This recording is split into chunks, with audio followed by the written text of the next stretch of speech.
Mabilisang linis lang muna tayo for today's video mga mamis.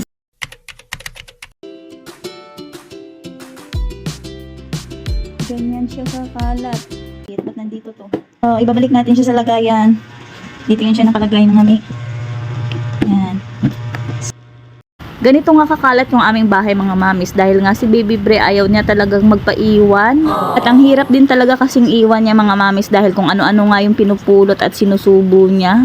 At nag-aakyat-akyat na nga rin siya dito sa sofa, natatakot nga ako baka mahulog kaya ito nga ako bantay ng bantay rin sa kanya. Halos wala na nga akong magawang gawain mga mamis. Kaya ito sasamantalahin ko nga yung pagkakataon dahil nandun nga sila sa labas ni Mr. Nilabas nga muna siya saglit para makapasyal din.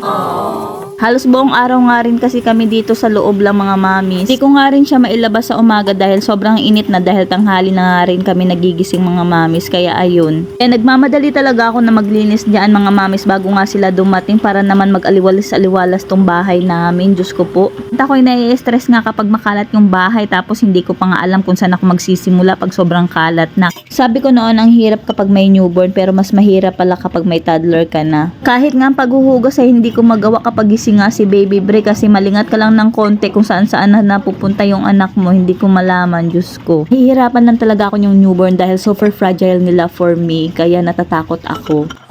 Kaya wini-wish ko dati na sana lumaki na si Baby Bre. Pero ngayong toddler na si Baby Bre, super happy naman ako mga mamis dahil hindi na ako ganun katakot. Paliguan siya, baka mabali yung buto niya. Super takot din ako noon na magkasakit siya, magkaroon siya ng sipon, ubo dahil dalawa nga lang kami ni Mr. magkasama. Kaya ayos lang kahit super kulit niya. Siya hanggang dito na lang, nandito na nga yung dalawa at yan na nga lang yung kinaya ng powers ko mga mi. Okay na rin yan kumpara kanina. Thank you for watching!